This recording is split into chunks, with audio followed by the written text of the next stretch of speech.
ತಾನೇ ದೊಡ್ಡ ಮನೆಯ ಒಂದು ಕುಡಿ ಕಳ್ಕೊಂಡು ನಾವೆಲ್ಲರೂ ಸಹ ಸಾಕಷ್ಟು ನೋವಿನಲ್ಲಿದ್ದೀವಿ. ಆಗ್ಲೇ ಈಗೊಂದು ಒಂದು ಹುಷಾರಿಲ್ಲ ಅನ್ನೋದು ಒಂದು ಸುದ್ದಿ ಕೇಳಿ ಮನಸ್ಸಿಗೆ ಬಹಳಷ್ಟು ಸಾಕಷ್ಟು ನೋವು ಇದೆ. ಭಗವಂತನಲ್ಲಿ ನಾವು ಪ್ರಾರ್ಥನೆ ಮಾಡ್ಕೊಳ್ಳೋದೊಂದೇ, ಯಾವುದೇ ಘಟನೆಗಳು ನಡೆದೆ ಸುರಕ್ಷಿತವಾಗಿ ಏನ್ ಚಿಕಿತ್ಸೆಗೆ ತೆರಳಿದ್ದಾರೆ ಆ ಚಿಕಿತ್ಸೆ ಫಲಕಾರಿಯಾಗಿ ಮತ್ತೆ ಕನ್ನಡದ ಚಕ್ರವರ್ತಿಯಾಗಿ. ಈಗಲೇ ತುಂಬದಾರದ ನಷ್ಟ ಆಗಿದೆ ನಮ್ಮ ಪುನೀತ್ ರಾಜ್ಕುಮಾರ್ ಕಳ್ಕೊಂಡು. ತಿರ್ಗಾ ಅದೇ ಮನೇಲಿ ತಿರ್ಗಾ ಅದೇ ನೋವನ್ನ ಅನುಭವಿಸಿದ್ರೆ ಈ ಕಡೆ ತಾಯಿ ಇಲ್ಲ, ಈ ಕಡೆ ತಂದೆ ಇಲ್ಲ, ತಮ್ಮ ಇಲ್ಲ, ಈಗ ಹೆಂಡತಿ ಇನ್ನೊಬ್ರು ಅಣ್ಣ ತಮ್ಮನೂ ಅದೇ ತರ ಇದಾಗಿದ್ದಾರೆ. ಆ ಮನೆಗೆ ನಮ್ಮ ಈ ಒಂದು ಆರೈಕೆಯಿಂದಾದ್ರೂ ಆ ಮನೆಗೊಂದು ಆಯುಷ್ಯ ಕೊಟ್ಟು ಈ ದೊಡ್ಡ ಮಗನ್ನ ಆದಷ್ಟು ಬೇಗ ದೇವರು ಗುಣಮುಖನ್ ಮಾಡಿ ವಾಪಸ್ ಕಳಿಸ್ಲಿ ಅನ್ನೋದೇ ನಮ್ಮ ಆಸೆ. ಕನ್ನಡದ ಕಳಸ ಅಂದ್ರೆ ತಪ್ಪಾಗ್ಲಾರದು. ಆ ಕಳಸ ಇವತ್ತು ಒಂದು ಚಿಕಿತ್ಸೆಗೆ ಹೋಗಿದೆ. ಯಾವುದೇ ರೀತಿಯ ಅಹಿತಕರ ಘಟನೆಗಳಾಗದೆ ಚಿಕಿತ್ಸೆ ಫಲಕಾರಿಯಾಗಿ ಹೇಗೆ ಹೋಗಿದ್ರೆ ಹಾಗೆ ಸುರಕ್ಷಿತವಾಗಿ ಬರಲಿ ಅನ್ನೋದು ಕನ್ನಡ ಅಭಿಮಾನಿಗಳ ಆಸೆ.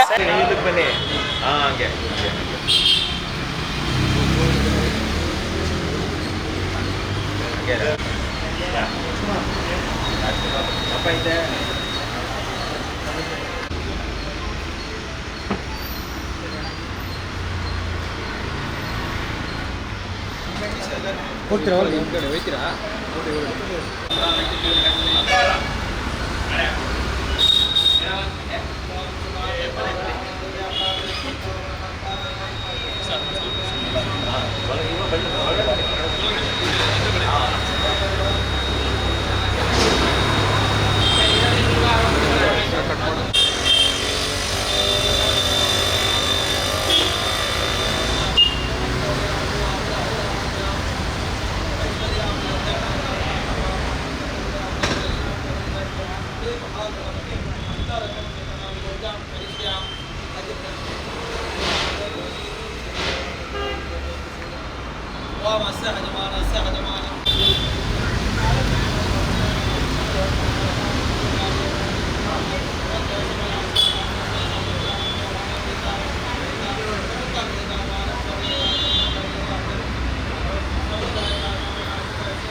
ಮೊದಲನೇದಾಗಿ ಅವ್ರಿಗೆ ಚಿಕಿತ್ಸೆಗೆ ಸ್ಪಂದಿಸುವಂಥ ಧೈರ್ಯ ಮೊದಲನೆಗೆ ಹೆಚ್ಚಿನ ಧೈರ್ಯ ಇರಬೇಕು, ಮತ್ತು ಬೇಗ ಗುಣಮುಖರಾಗಿ ಬರಬೇಕು ಅನ್ನೋದು ನಮ್ಮ ಪ್ರಾರ್ಥನೆ. ಯಾಕಂದರೆ ಕನ್ನಡ ಚಿತ್ರರಂಗದಲ್ಲಿ ಮೇರು ನಟ, ಕನ್ನಡದ ಕಳಸ ಅಂದರೆ ತಪ್ಪಾಗಲಾರದು. ಆ ಕಳಸ ಇವತ್ತು ಒಂದು ಚಿಕಿತ್ಸೆಗೆ ಹೋಗಿದೆ. ಯಾವುದೇ ರೀತಿಯ ಅಹಿತಕರ ಘಟನೆಗಳಾಗದೆ ಚಿಕಿತ್ಸೆ ಫಲಕಾರಿಯಾಗಿ ಹೇಗೆ ಹೋಗಿದ್ರೆ ಹಾಗೆ ಸುರಕ್ಷಿತವಾಗಿ ಬರಲಿ ಅನ್ನೋದು ಕನ್ನಡ ಅಭಿಮಾನಿಗಳ ಆಸೆ. ಹಾಗೆ ಬರ್ತಾರೆ ಅಂತ ವಿಶ್ವಾಸವನ್ನು, ನಂಬಿಕೆಯನ್ನು ಇಟ್ಕೊಂಡಿದ್ದೇವೆ. ಅದೇ ಕಾರಣಕ್ಕೆ ಮೊದಲನೆಯ ಪೂಜೆಯನ್ನು ವಿಘ್ನಾಯಕನಿಗೆ ಪೂಜೆಯನ್ನು ಮಾಡಿದ್ದೇವೆ. ಭಗವಂತ ಕನ್ನಡ ಜನತೆಯ ಪ್ರೀತಿ ಆಶೀರ್ವಾದ ಅವ್ರ ಮೇಲೆ ಇದೆ ಅಂತ ಆಶ್ವಾಸನೆ ಮತ್ತು ನಂಬಿಕೆಯನ್ನು ಇಟ್ಕೊಂಡು ಅವ್ರು ಬೇಗ ಗುಣಮುಖರಾಗಿ ಬರ್ತಾರೆ ಅನ್ನೋ ನಂಬಿಕೆಯನ್ನು ನಾವು ಇಟ್ಕೊಂಡಿದ್ದೇವೆ. ಅವರು ಬೇಗ ಗುಣಮುಖರಾಗಿ ಬರಬೇಕು. ಅವರ ಕುಟುಂಬಕ್ಕೆ ಮತ್ತು ಅಭಿಮಾನಿಗಳಿಗೆ ಹೆಚ್ಚಿನ ರೀತಿಯಲ್ಲಿ ಒಂದು ಸ್ಥೈರ್ಯ ಮತ್ತು ಧೈರ್ಯವನ್ನು ಕೊಡುವಂಥ ನಿಟ್ಟಿನಲ್ಲಿ ಬೇಗ ಗುಣಮುಖರಾಗಿ ಬರಲಿ ಅನ್ನೋ ಪ್ರಾರ್ಥನೆಯನ್ನು ಮಾಡಿದ್ದೇವೆ. ಹೌದು, ಕರ್ನಾಟಕ ಜನತೆಗೆ ನಿರಾಸೆ ಮತ್ತು ಒಂಥರ ಕರಾಳ ದಿನಗಳು ಅಂತ ಹೇಳಕ್ಕೆ ಇಷ್ಟಪಡ್ತಾ ಇದ್ದೀನಿ. ಯಾಕಂದರೆ ಈಗ ತಾನೇ ದೊಡ್ಡ ಮನೆಯದು ಒಂದು ಕುಡಿ ಕಳ್ಕೊಂಡು ನಾವೆಲ್ಲರೂ ಸಹ ಸಾಕಷ್ಟು ನೋವಿನಲ್ಲಿದ್ದೀವಿ.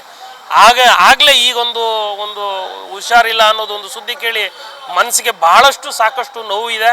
ಭಗವಂತನಲ್ಲಿ ನಾವು ಪ್ರಾರ್ಥನೆ ಮಾಡ್ಕೊಳ್ಳೋದೊಂದೇ, ಯಾವುದೇ ಘಟನೆಗಳು ನಡೆದೇ ಸುರಕ್ಷಿತವಾಗಿ ಏನು ಚಿಕಿತ್ಸೆಗೆ ತೆರಳಿದ್ದಾರೆ ಆ ಚಿಕಿತ್ಸೆ ಫಲಕಾರಿಯಾಗಿ ಮತ್ತೆ ಕನ್ನಡದ ಚಕ್ರವರ್ತಿಯಾಗಿ ಕನ್ನಡ ಚಿತ್ರರಂಗದ ಸುಲ್ತಾನನಾಗಿ ಕರ್ನಾಟಕದ ಕಳಸನಾಗಿ ವಾಪಸ್ ಬಂದು ಮತ್ತೆ ಕನ್ನಡ ಪ್ರಿಯರಿಗೆ ಮತ್ತು ಸಾಕಷ್ಟು ಯುವ ನಟರಿಗೆ ಮಾರ್ಗದರ್ಶನವಾಗಿ ಇನ್ನು ಉತ್ಸಾಹಪುರಿಯಾಗಿ ಕೆಲಸವನ್ನು ಮಾಡಿಕೊಡ್ತಾ ಇದ್ದಾರೆ.